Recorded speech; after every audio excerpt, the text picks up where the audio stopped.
The city of Chicago has always been a place where history breathes through the architecture, the wind sweeping across Lake Michigan, and the stories of the people who built their dreams within its sprawling neighborhoods. On this particular Thursday, the eyes of the entire world turned toward the South Side, where a monument of hope, legacy, and collective memory was officially unveiled to the public.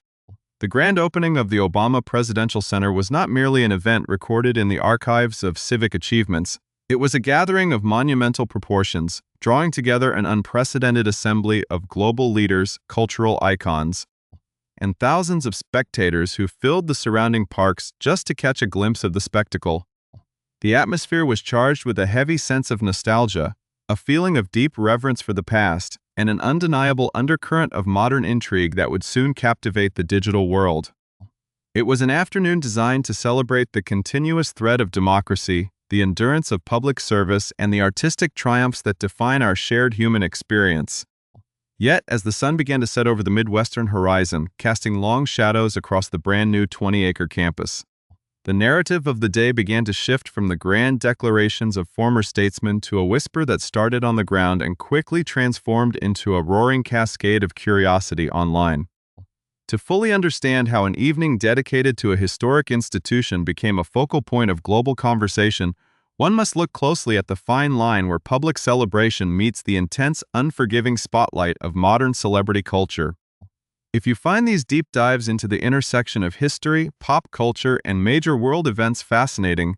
please consider subscribing to our channel and turning on notifications so you never miss an episode of our ongoing investigative reports. The opening of this $850 million center was meant to serve as an architectural affirmation of shared responsibilities, but it also became the stage for a spectacular display of artistic brilliance that left the audience breathless. The roster of performers read like a definitive catalog of musical legends from the past half-century, each selected to bring a specific emotional resonance to the stage. From the soaring notes of the national anthem that echoed through the opening minutes, to the legendary rock and soul icons who lent their voices to the celebration, the event was a masterclass in cultural storytelling. The crowd watched as former heads of state sat side by side, witnessing a rare display of institutional unity that seemed to defy the modern landscape of fragmentation. Yet, amid the star-studded audience and the presence of international dignitaries who traveled from across the globe, it was one singular performance that began to generate an entirely different kind of energy. When the music swelled and the lights focused on a pop icon known throughout her decades-long career for her unmatched vocal power and chameleonic style, the true intrigue of the night began to unfold.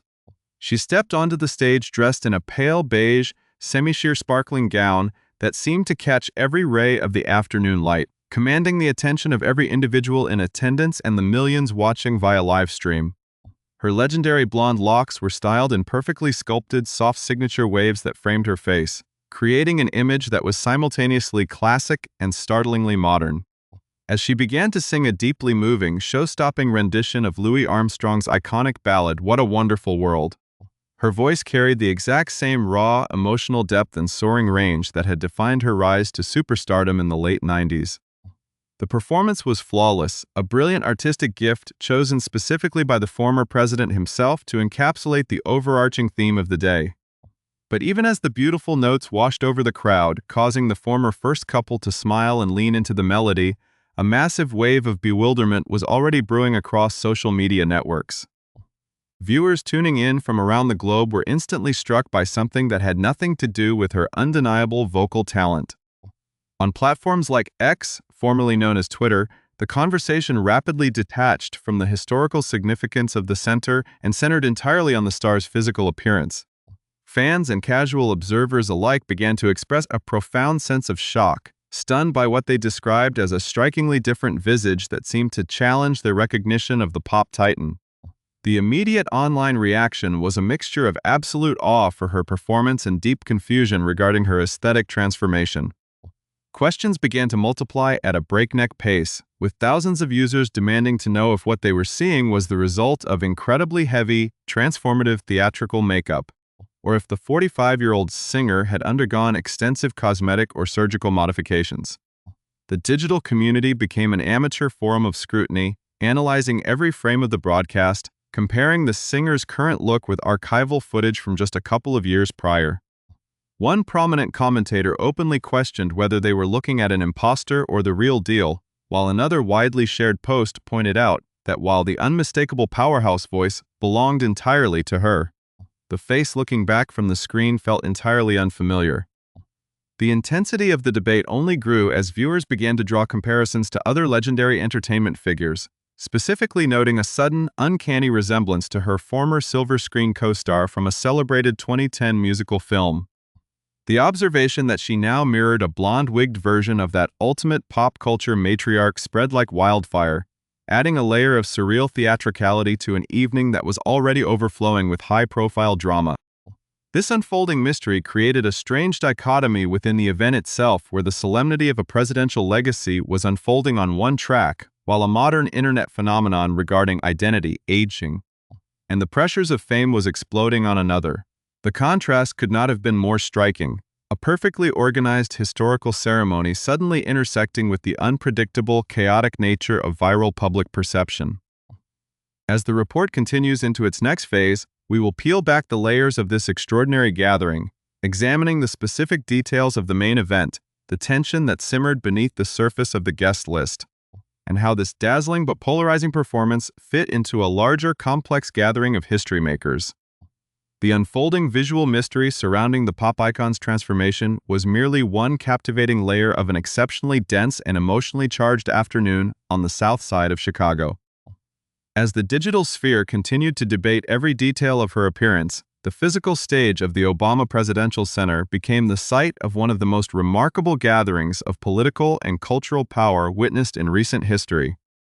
The sheer scale of the event was a testament to the enduring influence of the 44th president, drawing a crowd of invitation-only dignitaries that seamlessly bridged the worlds of high-level statecraft, Hollywood entertainment, and grassroots community activism. Sitting in the front rows, watching the performances with visible emotion was an unprecedented collective of American leadership. Former President Barack Obama and former First Lady Michelle Obama shared the main stage with a historic assembly of their peers, including former President Joe Biden and First Lady Jill Biden, former President George W. Bush and Laura Bush, as well as former President Bill Clinton and former First Lady and Secretary of State Hillary Rodham Clinton. The visual of these three distinct eras of American presidency sitting side by side, accompanied by former Vice President Kamala Harris, created a powerful tableau of institutional continuity that stood in stark contrast to the polarized reality of the modern era. The event was further elevated by the presence of prominent global figures who had shaped international relations over the past 2 decades, including former German Chancellor Angela Merkel and Canadian Prime Minister Justin Trudeau, both of whom traveled to Illinois to honor their former counterpart. This gathering of global leaders was matched item for item by an extraordinary roster of cultural titans who had been invited to provide the soundtrack for this monumental milestone. The stage became a revolving door of musical brilliance, with each artist delivering a performance tightly woven into the fabric of the Obama legacy.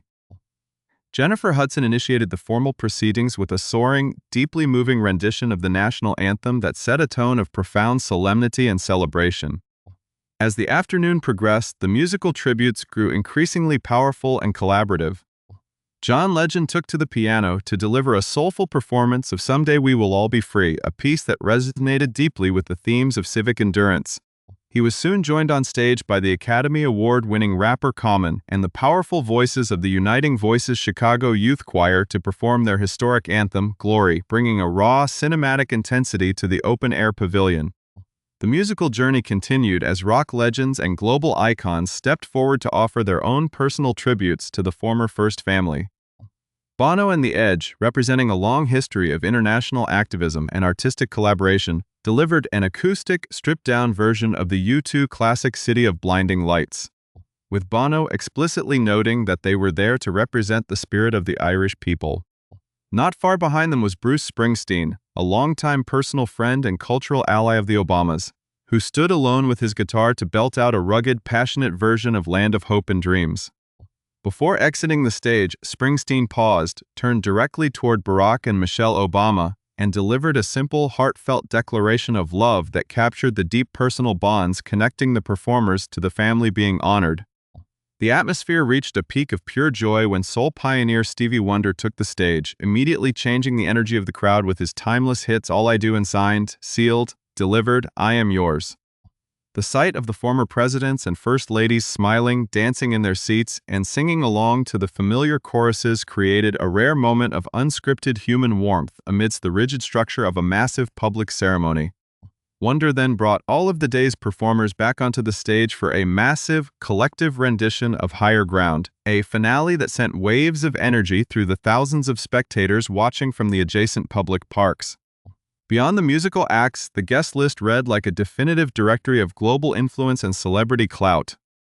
Media mogul Oprah Winfrey and veteran journalist Gayle King were seen exchanging warm greetings with California Governor Gavin Newsom, while a comedy contingent featuring David Letterman, Conan O'Brien, and Stephen Colbert added a touch of sharp, intellectual wit to the surrounding festivities. Academy Award-winning actor Tom Hanks and sports pioneer Billie Jean King were also spotted in the crowd, emphasizing that the opening of this 20-acre campus was viewed not just as a political milestone, but as a landmark cultural moment for the nation. Yet, beneath the surface of this glittering celebration and the harmonious notes of the musical icons, an unmistakable undercurrent of tension and contemporary friction simmered throughout the day. While the speeches praised the virtues of bipartisanship, honesty, and institutional respect, the physical absence of certain contemporary political figures loomed large over the geography of the center. Specifically, President Donald Trump was highly conspicuous, both by his absence from the historic lineup of living presidents and by the deliberate choice of all speakers and performers to completely omit his name from their remarks. This silence carried its own heavy weight, especially given the history surrounding the development of the project. Just months prior, in a highly publicized social media post, Trump had openly attacked the $850 million complex, labeling the entire project a total disaster. This friction underscored the complex environment into which the center was being born, serving as a reminder that even an institution dedicated to history could not entirely escape the turbulent currents of modern public life. Barack Obama directly addressed these shifting tides during his keynote address, using his time at the podium to mount a fierce defense of character, integrity, kindness, and compassion as the true pillars of public service. In a move that surprised some and deeply moved others, he went out of his way to praise both Democrats and Republicans, including the very men he had fiercely combated on the campaign trail during his historic runs for office. He spoke movingly about the late Senator John McCain and former Governor Mitt Romney, stating that every president gathered on that stage, regardless of their profound ideological differences, had tried their absolute best to uphold the foundational values that those leaders believed in just as deeply as he did. He called this shared commitment to institutional decency the nation's greatest inheritance, framing the center not as a monument to his own achievements, but as an open-air classroom designed to safeguard those very ideals for future generations. The contrast between this call for unity and the sharp reality of modern division created a compelling narrative arc that defined the entire afternoon, setting the stage for an even deeper exploration of what this legacy truly means. The true emotional anchor of the entire celebration rested not in the high-profile guest list or the viral discussions surrounding the pop icon's evolving aesthetic, but in the deep, personal history that connected the former president back to the very soil upon which the complex was built. When Barack Obama stepped back up to the microphone, his gaze swept over the neighborhood he had called home for decades. And he delivered a deeply reflective speech that traced his journey back to his arrival in Chicago in 1985 as an untested 24-year-old political organizer. He spoke candidly about his early failures and the profound lessons he learned from the working-class families of the South Side, emphasizing that the presidential center could not have been built anywhere else in the world. This specific geographic location was a living map of his personal and professional life. It was the place where he met his future wife, Michelle, the neighborhood where their wedding reception took place within walking distance of the new campus, the community where both of his daughters were born, and the exact district where he launched his very first candidacy for public office. He framed the majestic three-building campus not as a monument to his own ego, but as an expression of profound gratitude, an acknowledgement that everything he holds most dear in his life is owed directly to the ordinary citizens and neighbors who believed in his vision when he was still an unknown figure. The emotional weight of the afternoon reached its absolute peak when Michelle Obama took her turn at the podium, turning away from the teleprompter to speak directly and intimately to her husband. She delivered a breathtaking tribute that left many in the crowd visibly moved, describing his 2 terms in office through the metaphor of a crucible, stating that during 8 grueling years in that intense heat, he never once melted or allowed the pressure to harden his heart. Instead, she noted, the immense pressure of the presidency only served to reveal his truest essence, which she defined as a combination of stubborn optimism, unflinching courage, dazzling brilliance, unpretentious decency, and an absolutely unshakable moral. She systematically ticked off the historic highlights of his administration, reminding the audience of the immense stakes involved in ordering the dangerous raid that led to the termination of Osama bin Laden. His early and critical public support for marriage equality, and his steadfast insistence on listening to objective science during times of national crisis. She praised him for executing the hardest job in the entire world with an unparalleled sense of grace, class, and effortless cool, making a historic and stressful journey look like a casual walk in a beautiful public park, causing her husband to visibly wipe away a tear in front of the cameras. Transitioning to the realities of the present day, the former First Lady addressed the anxious, cynical, and highly divisive times that characterize modern public discourse. Issuing a stern warning to the public against falling into complacency or throwing up their hands when everything in the world feels completely upside down, she pitched the new center as a much-needed sanctuary and a respite from that cultural noise, a place designed to inspire future leaders to step up and take ownership of their communities. This sentiment was echoed closely by Valerie Jarrett, the chief executive of the Obama Foundation and a longtime trusted senior advisor, who reminded the gathered press corps that this sprawling 20-acre complex is not a static mausoleum or a monument to 2 specific people, but a dynamic tribute to the millions of ordinary citizens who made their improbable political journey possible in the first place. The opening of this institution, much like the ribbon cuttings of other historic presidential libraries throughout American history, placed a heavy emphasis on policy achievements and cultural progress. But it also allowed room for profound self-reflection. In a rare display of public vulnerability for a leader of his stature, Barack Obama expressed some of his deepest regrets from his time in the White House,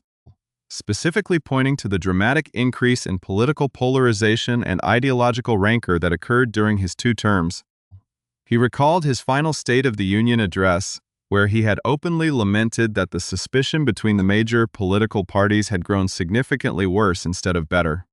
And he noted that several of the interactive exhibits inside the new museum explicitly reflect this unfinished business, openly documenting his own shortcomings, policy gridlocks, and political mistakes.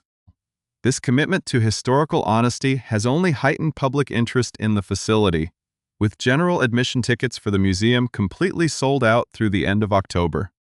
and local tourism officials projecting that more than 1 million visitors from every corner of the earth will pass through the state-of-the-art campus each year. The grand public opening is deliberately scheduled to take place on Juneteenth, a choice that infuses the entire complex with a profound sense of historical justice and cultural liberation. As the final notes of the musical performances faded and the historic crowd of world leaders began to disperse, the dual narratives of the day converged into a singular, undeniable truth. Whether the world was tuning in to debate the shocking, timeless performance of a pop superstar or to witness a historic gathering of past presidents standing shoulder to shoulder,